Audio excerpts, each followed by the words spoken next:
The CBS Radio Mystery Theater presents...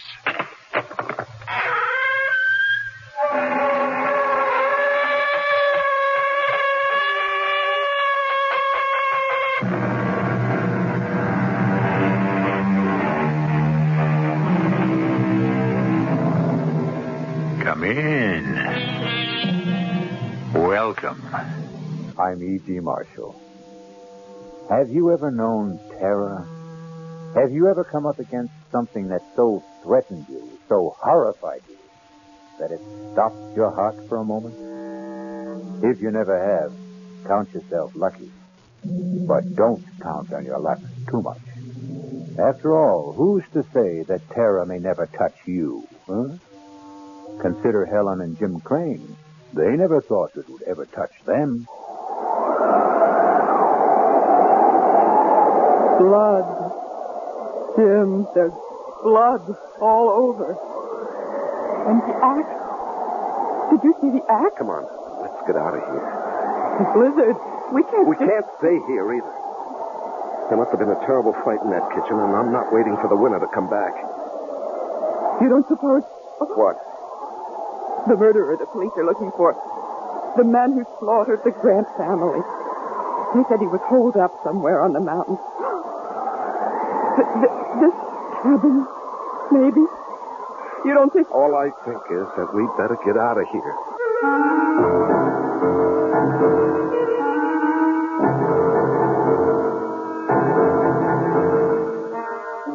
Our mystery drama, Blizzard of Terror, was written especially for the Mystery Theater by George Lothar and stars Lois Smith. I'll be back shortly with Act One. More of the Mystery Theater on WABC.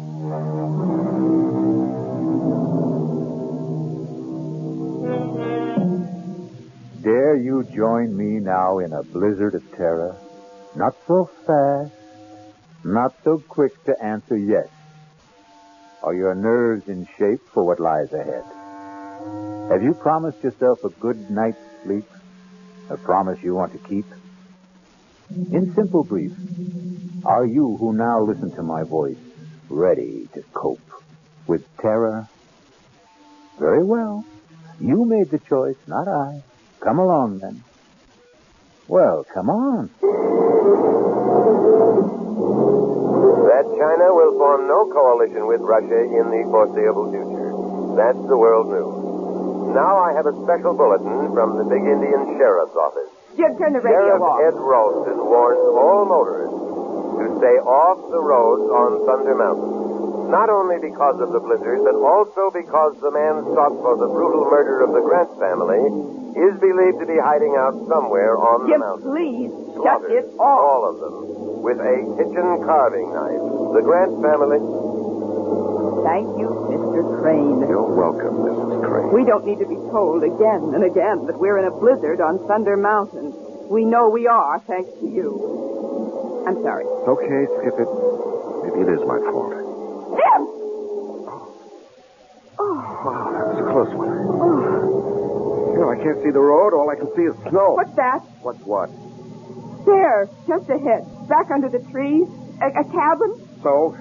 We better stop. Oh, no way. Jim. We're just managing to make it up this grade now. If we stop, we'll never get started If again. we keep going, we're sure to get stuck. Those snowdrifts out there are getting worse. Yeah, I know, We'd but be safer in that cabin. we could freeze to Jim, death. please, for once, listen to reason. Okay. You win. You always do. Don't stop here. The cabin's over there. If we drive in there, we will get stuck. You really are going to have to get new glasses. Can't you see the road? Oh, yeah.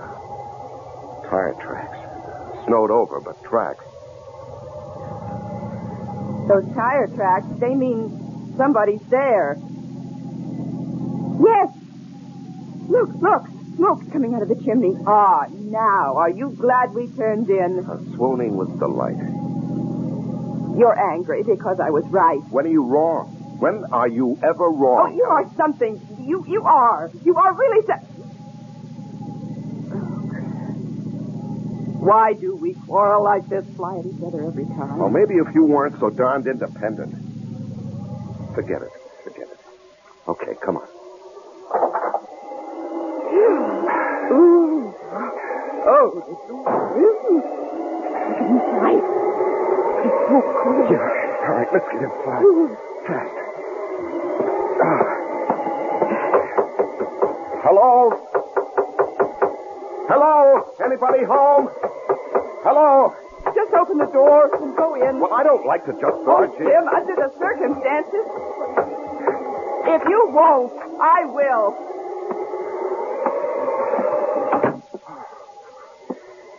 Hello? Anyone here? Hello? There must be somebody here. There's a fire smoldering in the fireplace. Here, look, there's a pipe in its ashtray. The tray is full of pipe ashes. Yeah. Oh, here's a coffee cup, half full. Uh-huh. There's a book open on the table. Huh. Jung's Psychology of the Unconscious. Whoever owns this place must be a brain. Hello? Anyone here? Hello? Helen, don't do that. You've got no right to go nosing around. Bedroom. Nobody in it. Must be the kitchen. Behind that door. Helen! Yes. Let's just sit down and just wait for whoever owns this place to come back, huh? I just want... You've got no right, Helen. Now, the owner of this place must be the kind of person who wouldn't like people nosing around. Oh, now, I'm telling really? you. Just look at it. This isn't just a cabin. It's a kind of lodge. Here, that wall lined with books. There, a hi-fi. Stacks of records, all classical. And those paintings on the walls. Helen, please. I want a cup of coffee, and if this door leads to the kitchen... Just won't listen. Just won't ever listen. Well, what are you standing there for? Now that you've opened the door, go on in. Oh. Good Lord. What is it? Oh. Jim. Oh, Jim. Helen, what is it? The What? kitchen. Oh, the kitchen. Ah. Here, Helen, here. You better sit down. You look like you're going to faint. Now, you just sit there. I'll have a look.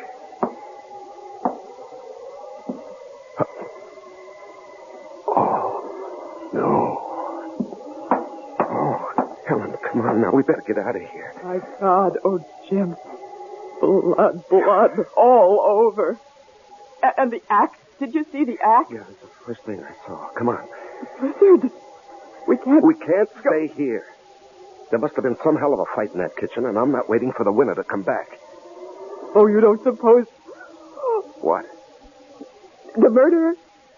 The murderer they're looking for, that man who slaughtered the Grant family? They said he was holed up somewhere on the mountain. Helen, I don't know, and we're not going to hang around to find out. Now, come on, let's get out of it.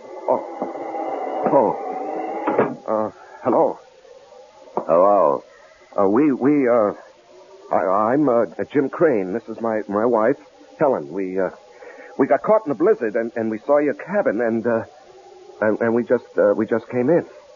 We were over at Big Mountain for a skiing weekend, and we started back too late, thanks to my husband.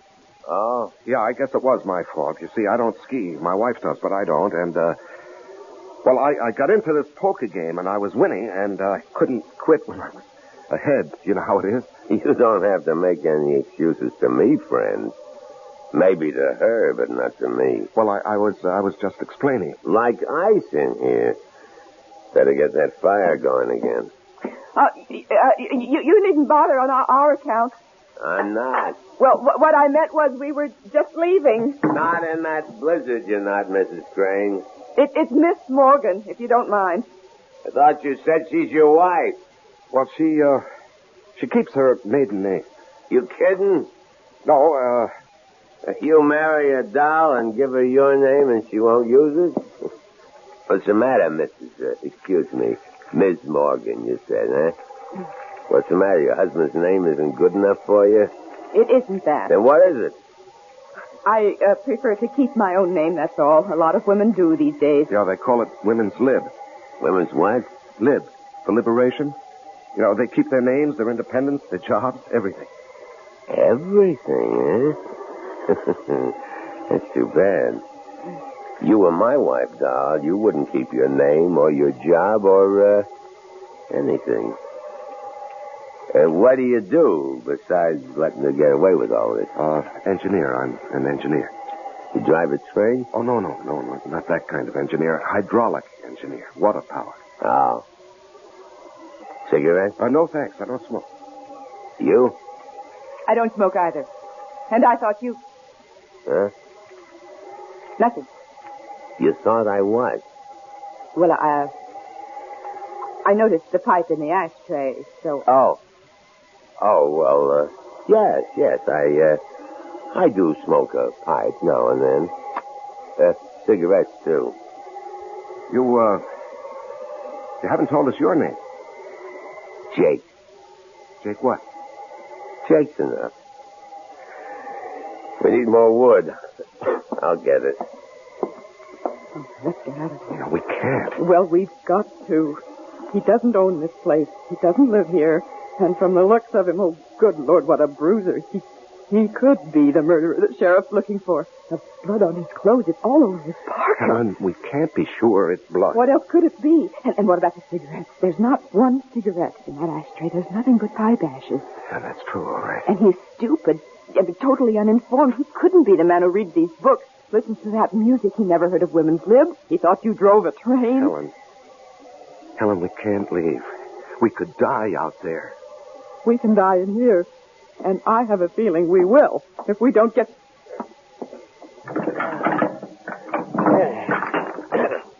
That'll hold us for a while. And enough wood in the shed to keep us warm through the night. As though with a little lady like this to keep you warm, you wouldn't have to worry too much, would you? Well, don't look so upset, Jimmy boy, would you? I wouldn't. But then I'd see to that. Not a bad idea, come to think of it. How about a drink, sweetie? Or don't you do that either? I could use a drink, yes. You, Jim? Thanks, yes. What do you do, Jake? Right now, nothing. Well, I mean when you do something. Let's see, we got scotch, bourbon, vodka. What'll it be? Helen? Scotch. Huh? I said scotch. No, please? Excuse me, please. Jimmy boy? The same. Please. One thing you gotta say for men. They got better manners than women. Well, come on. Pull up to the fire here. Let's all get, cozy. That okay with you, Helen? It'll certainly be warmer by the fire. That isn't what I said. I know what you said. What'd I say? Here you are. Thank you. Showing better manners. Good. Thanks.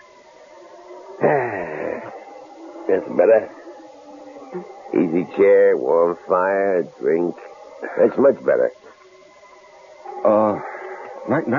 Nice place you've got here. It's all right. You must do a lot of reading, all those books. I read some, yes. Mm-hmm. I see you like classical music, too. Hmm. Who are your favorites? Composers, I mean. Oh, Beethoven, maybe? Yes, I like Beethoven. Oh, me too. I'm especially fond of his 10th Symphony. Oh, yes, I go for that, too. Well, I don't know about you two, but I'm getting hungry. Could use some supper. How about it? Yeah, I could eat. You, sweetie? Oh, I suppose. Yes. Good. But first, we'll have to clean up the kitchen. It's a real bloody mess out there, and I mean bloody. What do you mean bloody? Just said there's blood all over. All over me, too. See? Oh, yes. How, what happened? I didn't want to kill him. I had to. I surprised him out there in the kitchen, and he came for me. It was an axe, and it was the handiest thing, and I used that. I sank it into his skull, deep. I couldn't help thinking of the Grant family. But, Grant? Yes, you haven't heard about that. Whole family down in the valley. Slaughtered. Blood all over it. Like out there in the kitchen. We better get to it. You mean me? There's a lot to clean up. I can't do it by myself. Jim will help you. No. You will. I'd rather not. I didn't ask you whether you'd rather or wouldn't. I'm telling you. I'll give you 2 minutes to get out in this kitchen with me and get to work. There is no Beethoven tent. Oh, Jim, what have we got ourselves into? Helen, better humor him. Go on now. You better go on out into that kitchen. I'm scared. I just can't be in that kitchen, not alone with him. Oh, you saw the way he looks at me. The things he says. Oh, don't worry. I'll protect you. You? Well, how about it, dollface? Are you coming? Yes. Yes. I'm coming.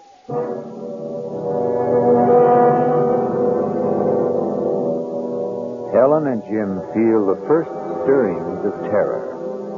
But worse, much worse, lies ahead for them. I'll be back shortly with Act 2. On WABC.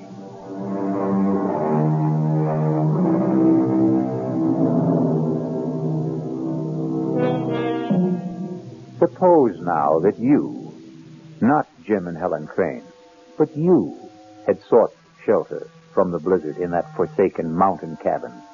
You had met this strange and quite obviously murderous man who calls himself Jake. Suppose you, not Helen, are helping him, against your will, to clean up the shambles in the kitchen. The bloody shambles.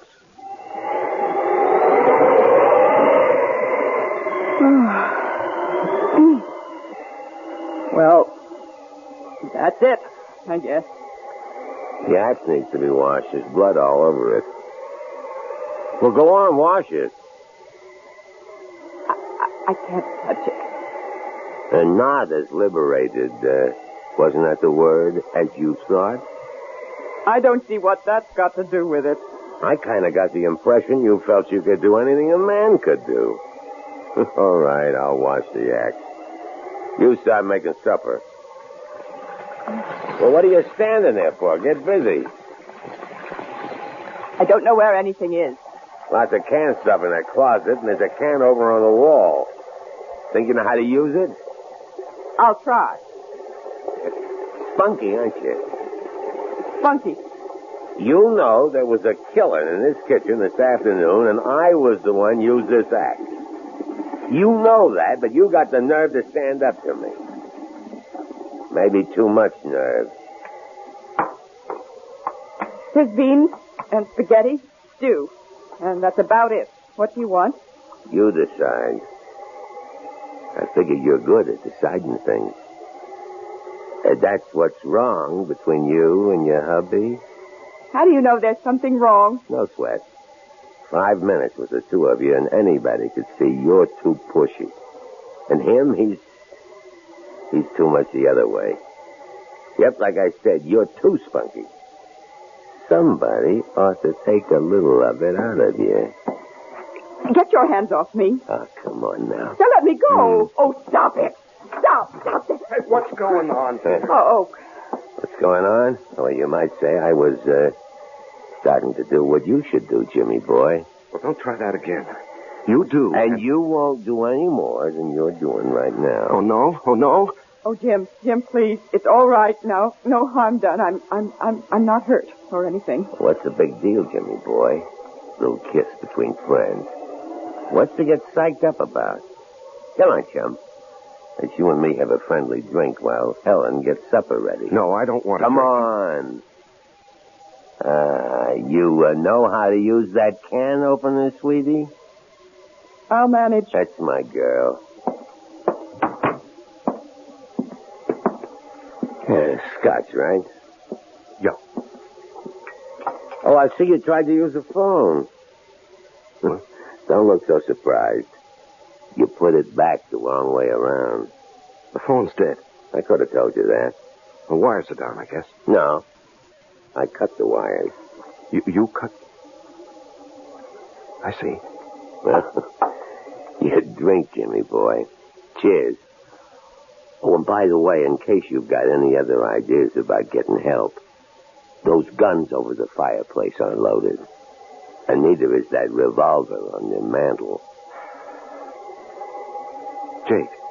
Yeah? I'll make a deal with you.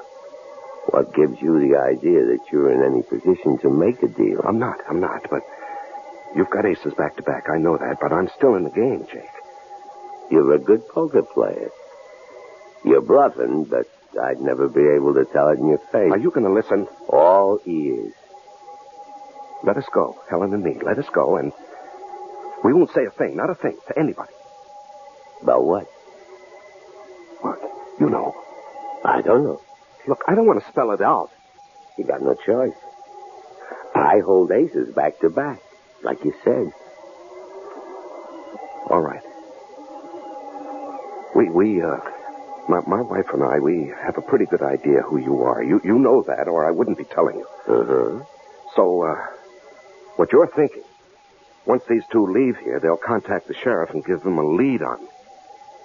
Well, all I want to say is, just give us a break, and we won't say a word to anybody. Thanks. I appreciate that. And in return, you just let us go. Who's holding you? Well, you know what I mean. We can't go now, not with that blizzard out there. I mean, tomorrow or the next day, whenever the plow comes through and clears the road. I want you to let us live. What for? Answer me that, Jimmy boy. What for? Well, that's a crazy question. Yeah? Let me tell you something. Tell me. You in love with your wife?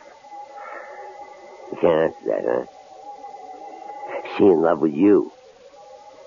Can't answer that either, huh? Can you? How long you been married? You can answer that. 3 years. What happened, Jimmy? What happened between the times 3 years ago you two couldn't wait to get married, I'll bet, and now, when you can't wait to get divorced?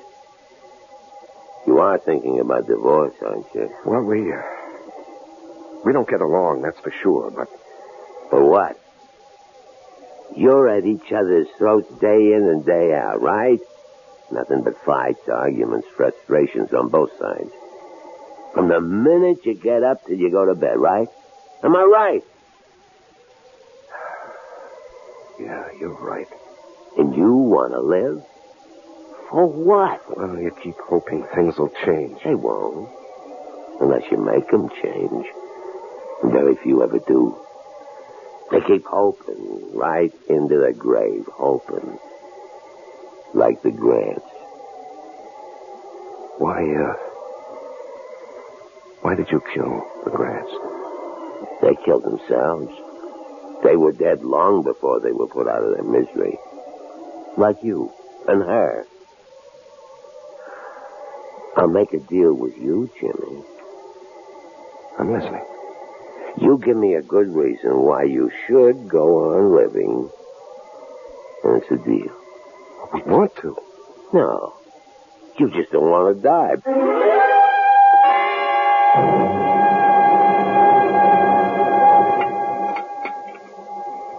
Now, it wasn't a bad meal, sweetie. You're real talented with a can opener. Thank you. Storm's getting worse. Yeah, we're really snowed in now. Drifts above the windowsills. Better build this fire up, and then I guess we'll hit the sack. Where do you want to sleep, sweetie? Come on now. You shouldn't have any trouble making up your mind. Oh, I haven't. I'll sleep with my husband, as usual. As usual? What kind of a crack is that? Now, cool it, Jimmy boy. Well, I won't have my wife insulted. I don't care how big you are, Jake, or how tough or cold-blooded. I won't have you insulted. Jim, now stop it. This is no time for gallantry. You're no match for him. He'd kill you. Besides, you took me the wrong way. All I meant was, well, come on now, be honest.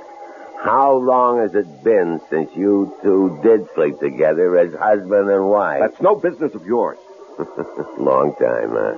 Well, the minute I laid eyes on you, the way you acted toward each other, looked at each other, the way you talked, anybody could see you hated each other. We don't hate each other. You love each other? You see, that's what I mean. You two. You don't hate, you don't love. You don't nothing. And you ask me, that's a nutty way to live. So how about it, sweetie? How about what? There's a nice big double bed in that bedroom, and it's going to be a cold night. And me, I sure appreciate it. I warn you, Jake. Oh, Jim! I'll sleep out here on the couch. Come here, sweetie. What? Oh. Let old Jake see if he can change your Oh, mind. God, hey, now. Get what your are you doing? hands off her. Come here. You dirty... Jim! Why, you you shouldn't- little creep. Hit me, would you? Oh. Oh. Oh. I guess that'll hold you for a while, Jimmy boy. Now, you, dog. Oh, no. Yeah. You can kill me if you want to. You could torture me for hours, but I would never.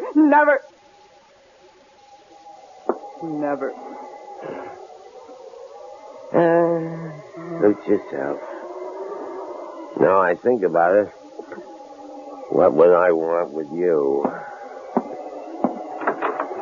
Oh, when Jimmy boy comes to, tell him not to get any ideas in the night about escaping or overpowering me. He hasn't a chance. Jim? Jim? Oh, I'll be okay. He sure packs a mean wallop. You shouldn't have even thought of standing up to him. Some things a man will take and some things he won't. And manhandling his wife is one of them. Jim, can we get out? Do you think? Would there be any way? No. We're snowed in. Even if we could get to the car, we wouldn't be able to drive it afoot in those drifts. What about telephoning for help? Well, the phone's dead. He cut the wires. Oh. But don't you worry. Don't you worry, Helen. There's one thing he overlooked. What? That revolver on the mantelpiece. This. It's loaded? Not yet, but it's going to be. He made a big point about those guns over the mantel and this revolver having no bullets in them. I knew that without being told. Those guns were the first thing I went for when you two were in the kitchen. But if they're unloaded... Well, I nosed around. I couldn't find any ammunition for the guns on the wall, but I found these in that drawer. Do they fit? Looks as if they ought to. We'll soon find out. They do. They fit. Yeah, thank heavens. What do we do now? We'll wait till morning. But we're safe now, Helen. Safe. Thanks to you, darling. You know, you haven't called me Dad in I don't know when. Jim, there's something I forgot to mention. I kind of figure you must have found the bullets for that revolver in the desk drawer. You did, didn't you? What of it? Don't bother loading that gun. It doesn't work. The trigger's broken. Nice.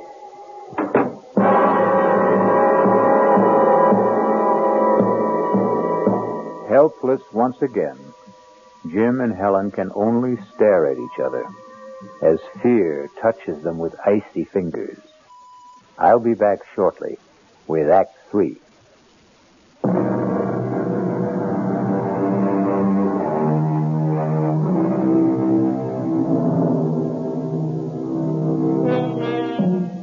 Terror's icy fingers grip Helen and Jim Crane as they face all but certain death at the hands of Jake. Curious, though, isn't it? Even strange that their fear, shared in common, brings them closer to each other than ever before in the 3 years of their marriage. Strange. Curious. Jim, Oh, I didn't know you were awake. I've hardly slept. I'm sorry. I've done the best I could with this fire through the night to keep the room warm. I know. I watched you get up out of that chair again and again. Thank you, Jim. What? You did it mostly for me. For my comfort. Thank you. Oh, nonsense. I need a little warmth, too, you know. You don't get much, do you? From me. Could be I don't rate much. I think you do. Then why do you withhold it? I only just found out. Found out? It wasn't the cold that kept me awake through the night. It was thinking about Jake and us. Yeah, well, we'll manage a way out of this. I don't know how, but we will. I wasn't thinking about that. I was thinking about something he said last night. He said, we don't hate each other, we don't love, we don't nothing. And then he said, you ask me, that's a nutty way to live. Well, it is, isn't it? If what he said was true about us, but it isn't. It is. Not for me. I did a lot of thinking, too. I love you, Helen. I always have. It's just that... Yes? I don't know. It seems I can't reach you anymore. Something happened to us along the way, and I can't figure out what it is. I think I can. Tell me.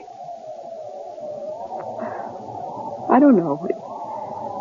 I think maybe it's just the times we live in. I mean, oh, well, take women's lib. I don't see anything wrong with women's lib. The fact is, I'm all for it if it doesn't go too far.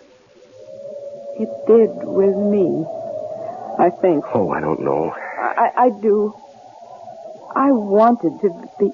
I still want to be my own person. Myself. Me.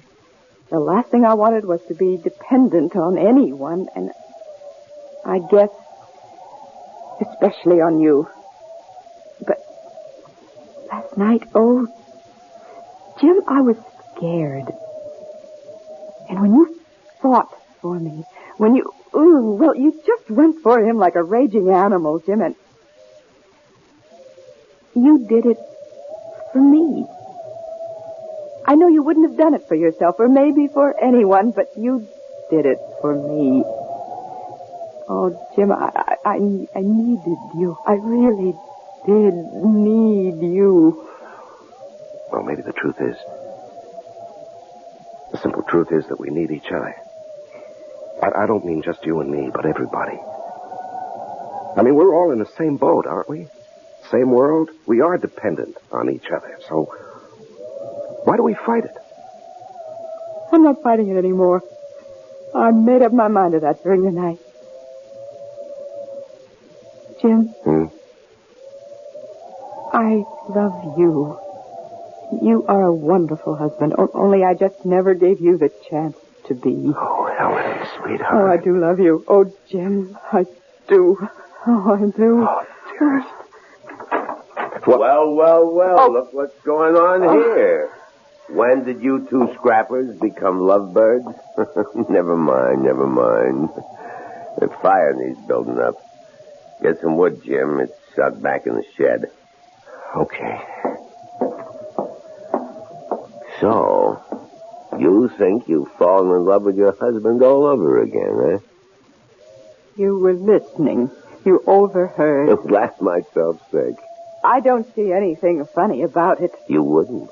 You believe it. So does he. Fact is, the two of you in the same boat, and no, you better row together or else. Or else what? You'll find out, sweetie. What will you take to let us go? Kind of putting the cart before the horse, aren't you? Go where? The blizzard has stopped. But those drifts out there must be 6 to 8 feet high. They must plow that road. They have to keep it open. A plow is sure to come through, if not today, tomorrow. Could be.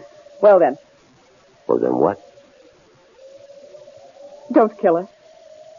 Let us go. Why should I? I'll give you anything you want. I'll do anything you want. How do you know what I want? What makes you so sure you can supply it? You've made that plain enough. Jake, I beg you, let us live. At least, let Jim live. And I'll do anything. Anything. Oh, Jim! Oh, what happened? Oh, I was bringing an armful of wood and I stepped on a log. Oh, twisted my ankle. Here, let me give you a hand. Just lean on me. Now, take it easy. Jim, dear. Easy now, easy. Yeah, sit right there. Let me get that shoe off. Let him get it off himself. He's no cripple. You get out in the kitchen and scare up some breakfast. You heard me. Oh, the pain. See if you can stand on it. Stand? Try it. I can't. I'm helpless. Yeah. Real helpless.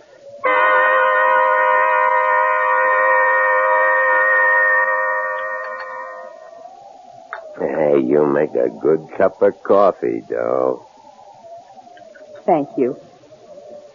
I'll get another cold compress for your ankle, Jim. He's all right. I said he's okay. Let him worry about his ankle. You and me have some unfinished business. What is this? Helen, what is this? It's the only way. What only way? What are you talking about? Jim, I made a deal with him. A deal? I said I'd do anything if he'd let us go. Are you out of your mind? He's going to kill us. Now, you know that. You're crazy. He'll get what he wants and then he'll kill us. No. Yes. No, because I'm going to kill him with this kitchen knife. All I want is to get close enough to him. No. And then No, you can't do that. It isn't in you to do that. It's got to be. There isn't any other way. What's keeping you? I'm coming. And leave the knife, Doll.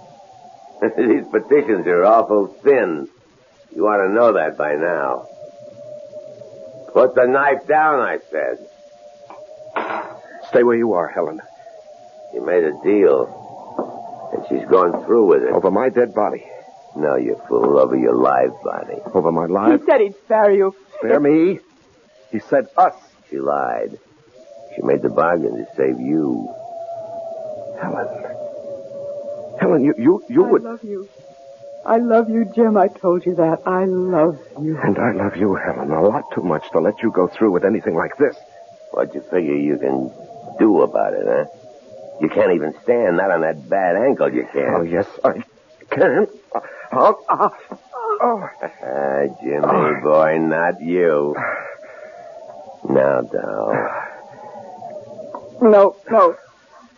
I can't. I can't go through with it. Oh, yes, you can. Leave her alone. Leave her alone. Oh, please, I can't. Stop it, you hear me? Stop it. Oh, Jim. You... How did you? I don't know, Helen.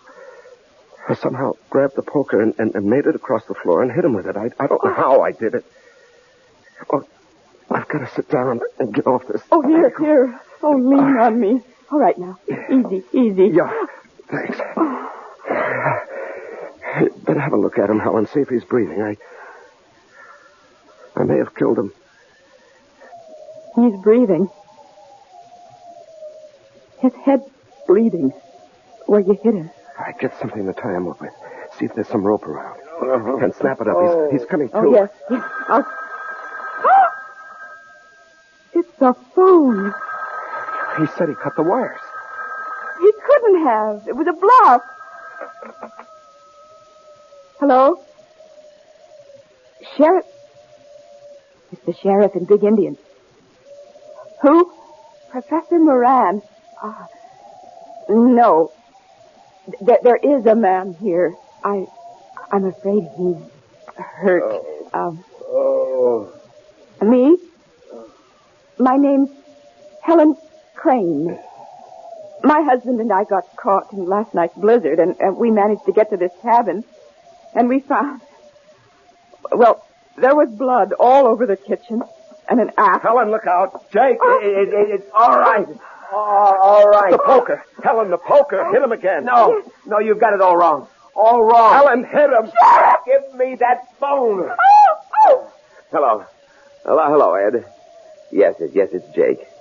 No, it's okay. Everything's okay. No, I'm not worried at all. I knew you'd check as soon as they got the service back on. What? Oh, man. Bobcat. Yeah, Bobcat. Surprised him in the kitchen. Killed him with a wood axe. Handiest thing. Yeah, I guess so. Prowling for food, sure. Oh, well, a nice young couple. No, I'm very much alive. I'll explain when I see you. The plow.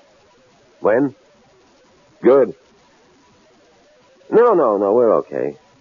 Plenty of wood, plenty of food. Thanks, Ed. So long. You... Professor Moran? Yes. Why? I don't get it. We thought you were the killer they're looking for. Yes, I know. Why didn't you tell us who you were? Why didn't you explain about the blood in the kitchen? Well, more important, why did you act the way you did? You acted the part of the killer. Yes. Why did I act the part? Well, you were guinea pigs, I'm afraid. Guinea pigs? Yes, I'm head of the Department of Psychology at City University. I sized you two up the minute I saw you. Your marriage was headed for the rocks, and like most couples, you didn't know it. No, I guess we didn't. Like any other young marrieds in this day and age, you'd lost contact with each other. We're going separate ways. Well, I set out to bring you back together, and as I said before, people in the same boat have to pull together.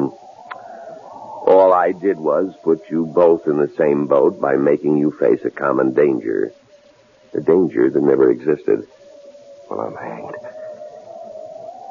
You carried things pretty far, Professor Moran. Too far, my dear, much too far. You'll find aspirin in the medicine cabinet. Bring me a couple, would you?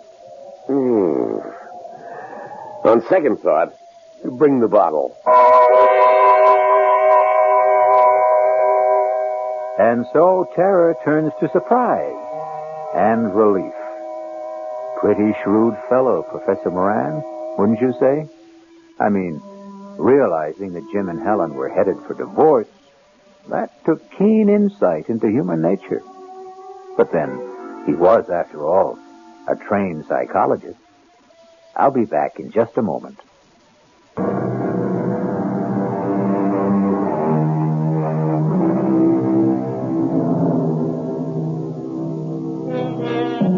Marriage is two people in the same boat. A cliche, of course. But the very core of every cliche is truth. All is not gold that glitters. A stitch in time saves 9, and so on. I couldn't help thinking that all humanity is in the same boat.